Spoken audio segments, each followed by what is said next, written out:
Hello, this is Batcave Comics 83, also known as Russell. This is my first video about comics. This is my top 50 comics that I own. They're kind of varied. Some of them are old, some of them are new. They're not all of them are particularly valuable. It's just this is my top 50 as it stands. First of all, though, I'd like to quickly thank Reaper Tate 728. I hope I got your name right, for just encouraging me to put out a video, and you should check his channel out. It's very good.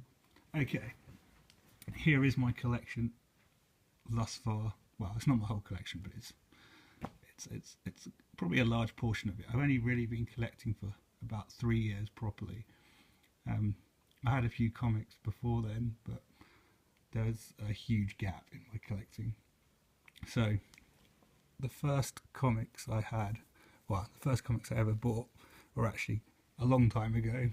I went to Florida on holiday, and I went to a comic book shop and I bought Aliens vs Predator Duel 1 and 2, and those were the only comics I had for about 14 years, but they're really cool comics, so I suggest you pick them up. They've still got the original $3 price tag.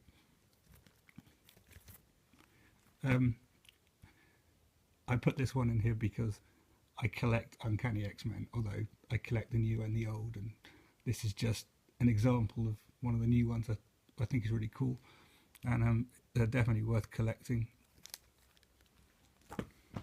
Alright, what was I going to say? Sorry, I'm dyslexic, so my brain is literally frying every time I think about something. Okay, so this is Daredevil number 10. This is one of the first older comics I collected, and I think I got this for about $10. It was pretty cheap. It's probably in mid condition. I stuck this one in here because I collect Jungle Girl and Shana the She-Devil, and I kind of like the work of Frank Cho, so this is a really, I mean, it's got dinosaurs in it, so what else do you really want? Right, I usually buy comics as big batches, well, when I can, and it's usually through eBay or somewhere, because really where I live there isn't really much in the way of comic book outlets. There's a few comic book shops, but they usually just stock modern comics. So yeah, this is Prince Namor the Submariner, number 14, and it's pretty good condition. It's a nice comic. Adventure Comics 363. It's just a nice comic. I got this in a grab bag. So I think I paid like $2 or $3 for it or something. Same goes for this one. This is Star-Lord, The Saga Begins, from Spotlight. Number 6. It's the 12p British UK price variant. Sorry, I'm just shifting. This is Fantastic Four 80, which is a nice. It's the only Fantastic Four I own. Looks pretty nice though. I quite like it. This is Avengers 54, The New Masters of Evil. I got this in a grab bag as well. It's pretty beaten up. I don't really have much to say about that one, or many of them, because I'm rushing through them, but I hope you can get a good view of them. Where did I get this? I think I got this at an antique shop, actually. Some guy was selling his comics. So this is Tales of Suspense 96, Captain America and Iron Man. It's got the little pence stamp on it, which I absolutely hate. I don't mind the price variance, but I can't stand those stamps being on the comics, but that annoys me.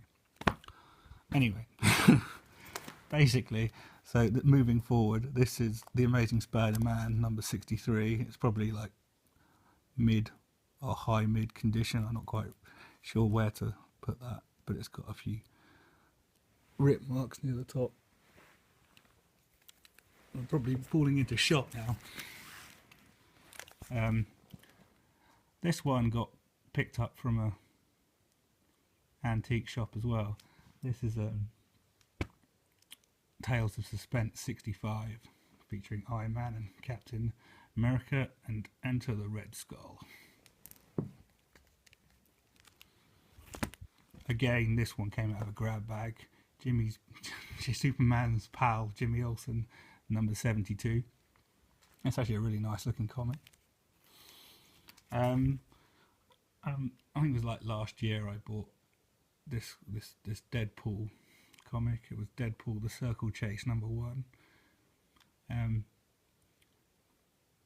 It's a nice comic. It's probably one of the more affordable Deadpools now, especially now the film's come out. I think a lot of the other Deadpool, the early Deadpool comics have gone way up in price. This is Empire of the Dead, number 1, by George A. Romero. I bought 3 copies of this.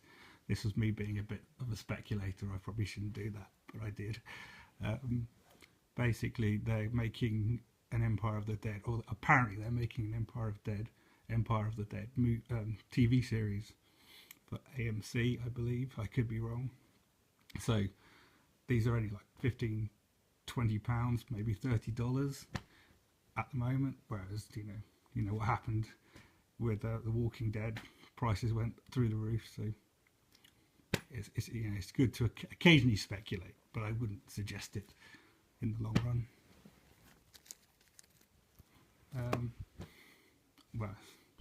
Amazing Spider-Man 49.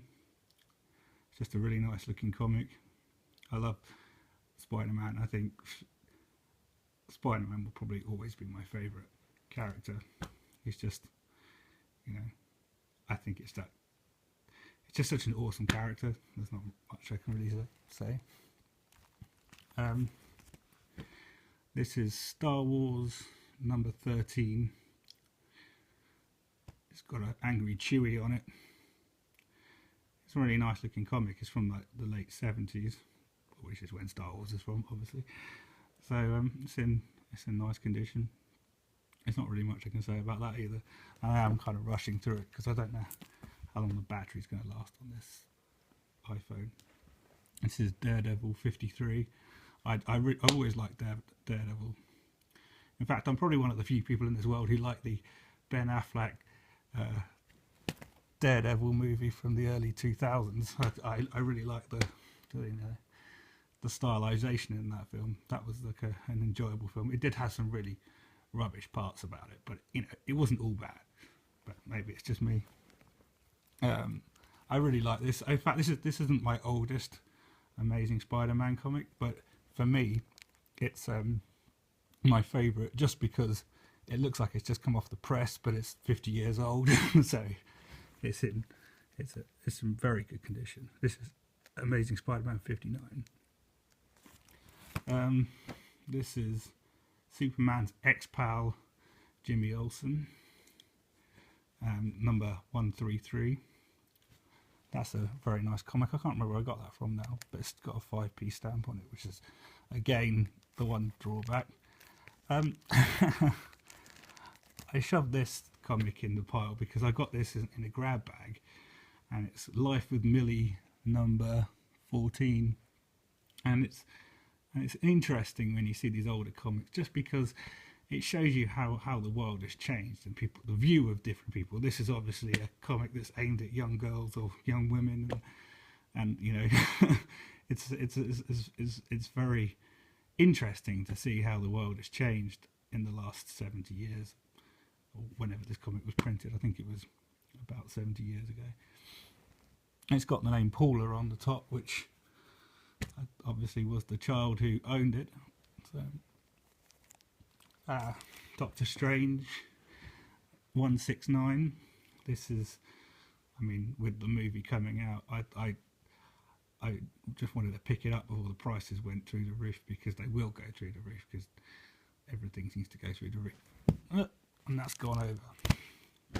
Now I've got the Apache Kid number 9. What is it too steep? Everything's falling over. The Apache Kid number 9. I like collecting you know, the occasional random comic which isn't quite the normal collecting, not the normal. I can't even think of a sentence to say, but okay, you know what I mean. So the Apache Kid, this has got a really cool front cover. I actually mainly collect comics on the basis of the art. I love the art. The art's what I'm interested in. I do like the characters and the story, but for me, the art is my primary interest. And this has got such a cool front cover with the train going off into the distance, and it's just the colours and the drawing is just, you know, off the chain. This is Flash 181, Attack of the Samuroids. I got this in a grab bag as well. It's a pretty nice looking comic. I think the Flash is probably slightly undervalued at the moment. I don't know why, especially as a TV series running, but for some reason you can pick them up pretty cheap. Yeah, I like Shaun the She-Devil. This is Shaun the She-Devil #1, and I quite like, you know, I like the older comics. I also like the Frank Cho comics from the last few years. That they're always very interesting. Sorry, just checking my battery's still going. Yes, that's fine. This is Red Sonja #1. I haven't really got any other Red Sonja. I mean, I've got some of the modern Dynamite comics, but this is the only older Red Sonja comic I have. Again, that's in very good condition. This is Marvel Team Up, the Marvel Team Up King Size Annual #1, Spider-Man and the X-Men. This is just an awesome cover. I mean, you can't really get much better than that. It's even got the, I know this is older, but this got the 90s Wolverine, which which is why I think I like comic books. I think that era I like the cartoons, but it just took me a long time to get back into it. Again, here's another Marvel Team Up comic, #15, Spider-Man and the Ghost Rider, which is a beautiful looking comic. I mean, look at the art, look at the flames on the skull. You can't ask for more. Right, in addition to everything else I'm collecting, I also collect anything by Milo Manara. I love all his variants. I love the level of detail he puts into all his drawings. So this is just a great example. This is Black Widow #1, and he's done variants from lots of different covers, and obviously he's had a few controversies along the way. So this is Uncanny X-Men 510, which I actually bought this a couple of years ago, and I paid $3 for it, and I'm never going to sell it because I really like Psylocke, and it's such a cool front cover. But I think, you know, it's going to cost $200 today to buy that. I've got X-Men Days of Future Past 141 and 142, which you know, that needs no explanation. So this is 141 and this is 142. Take a look. Okay, getting near to the end. This is the Amazing Spider-Man #36, Steve Ditko front cover. Really, you know, there's not much else to say about that. It's just Steve Ditko all the way. There's another one, the Amazing Spider-Man #21. It's spoilt for me a little bit by having the UK price label sticker, or whatever you call it, on the front page, and it's got a few scratch marks. But other than that, it's pretty bright and it looks good for its age.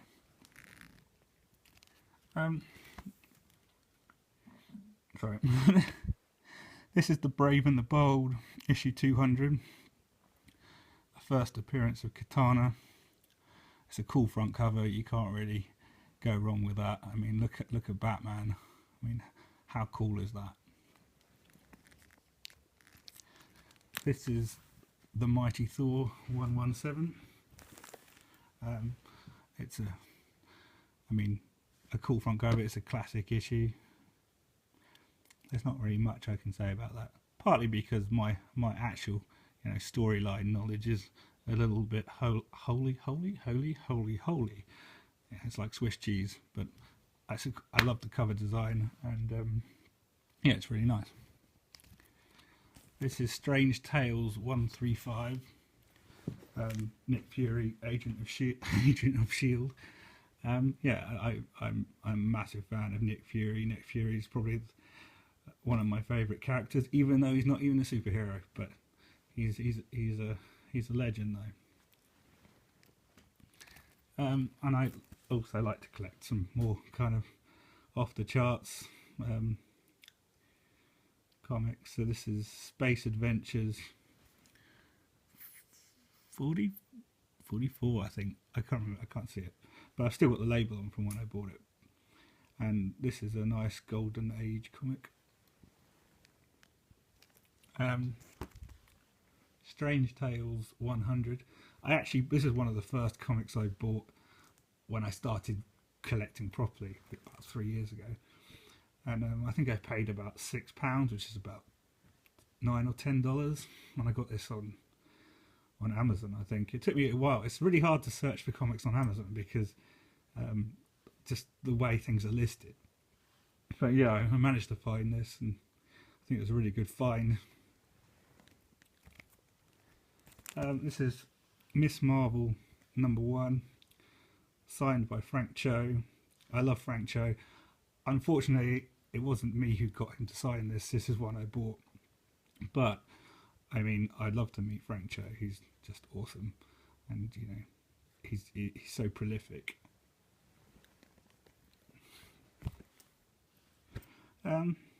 This is Wings Comics 76. This is a nice Golden Age comic. I mean, I love the wartime comics. In fact, I think these comics are really undervalued, and I mean, both financially and just in terms of people's interest. So there's something I'd definitely recommend. And yeah, I mean, there's such a cool action shot. Going back, this is X-Men X-Men's King Size Special #1. This is just a really almost a pristine copy. It's very nice. So I love it, and it's just such a cool cover. Sorry, I used the word cool so much I didn't realise, but I don't usually speak out loud very much, so I'm sorry about that. This is Uncanny Tales #52. I got this in a grab bag. This is a very rare comic. I wish I could find some more, but I mean, early Uncanny Tales, but they are pretty pricey. I think this ended up costing me the equivalent to about $10. So, yeah. The Flash 113. This is the first appearance of the Trickster. And I picked this up for about $30, which is about £20 in English money. And I think the reason why it was so cheap is because it was advertised as restored, and restored comics are very, I don't know why, they're very unpopular. So to buy this comic in this condition, not with the word restored attached to it, would cost you about £200, which is about $300. So it's it's a good find, and I'd quite like to get some more Flash comics, but they're pretty expensive towards the beginning of their run. Changing position, I'm sitting on the ground and it's like a stressed position, so I apologise for my kind of discomfort. This is Tales from the Crypt #30 from, I think it's 1952. I got this for about $100, and it's actually in really good condition, apart from the fact it's quite faded and slightly discoloured, but I think it's actually a good find. And I actually don't have it in a protective sleeve at the moment because it actually came in a picture frame, which is unusual. So you see the back, lovely stuff. This is another good find. This is Wonder Woman number 27. Apparently it's like a grade 3, which I think, I mean, I'd probably put it slightly higher than that, but that's what they've given it. I think it's January, February 1946. I think I paid about £90, which is about $150 for that, which I think is quite cheap, and I think, you know, in a few years' time it'll be much harder to find this Age of Wonder Woman comic, especially with the new film coming out. This was almost the bargain of the century. I was looking for a Fighting Yank comic, and I went on eBay, and originally it was 99p, which is about $1.50, and then and then like 2 minutes from the end somebody started bidding, but it went up to about $20. I think that's how much I paid for it, so that's really good. It's for this age of comic, and it's in reasonable condition. The spine's a bit damaged, but you know, it's very nice, and again, it's got an epic front cover. This is probably the most appealing comic in my collection. This is Detective Comics number 51, and it's definitely the most expensive comic I've purchased. I won't say out loud, but if anyone wants to ask specifically, I'll put it in the you just ask me in the comments. So, but this is you know, a beautiful front cover, and it's Batman, and what more can you want, really? Yeah, so and I bought this on eBay, shipped over from America. Sorry, I can't even see the back. Maybe I'll take it out, one sec.